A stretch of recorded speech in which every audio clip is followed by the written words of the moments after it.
انت معلم واحنا منك نتعلم. انت معلم واحنا منك. Hey, what's up? Welcome back. So today I've been reflecting on vulnerability.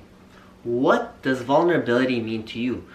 Last week I read a quote about vulnerability, and it was saying that vulnerability is not a weakness, but it can be your biggest strength.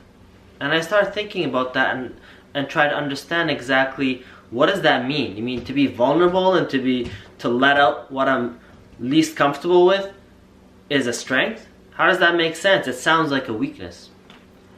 And upon reflecting on it and thinking more about exactly what that means and what I could achieve by being vulnerable, I started to realize that in reality, by being vulnerable, I'm actually being 100% authentic and truthful to myself first. So I'll start by being vulnerable with myself, is that I can accept who I am, and first of all, know who I am, and then accept that, and be honest with myself, and know my limits, and know who I am. And then outwardly be able to be courageous enough and strong enough to be vulnerable with everybody around me.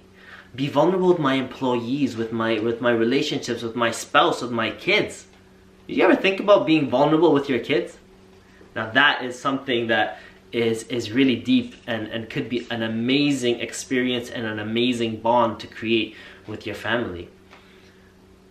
And I started thinking more, okay, being honest, truthful, being my authentic self, being vulnerable, how will that help me achieve more and do more? And by being vulnerable and by being honest with myself, I'm able to really pinpoint exactly where I'm at, what my current state is.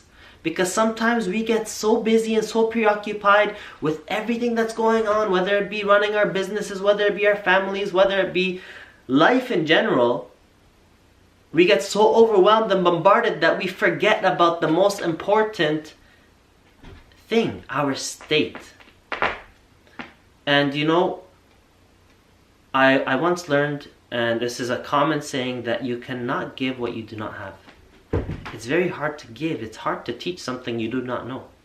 So if you do not have that composure and that peace internally, then your business, your family, your surroundings will be a reflection of that. That if I'm not doing well inside, most likely the things around me will start matching that and reflecting that. So let's really consider this one simple concept that I've been reflecting on all week. Let's be more vulnerable with ourselves first. Let me be honest and truthful and authentic with myself starting. And through that I will see, and in the last week I've seen, I'm like, wow, okay, I understand that. Whether it be in my business, in my relationships, in everything, in life. Let's take this challenge on. Let's do something different this week. Let's be vulnerable. Start with yourself. Be honest with yourself. And let's kill it. Let's crush it this week. See you guys next time.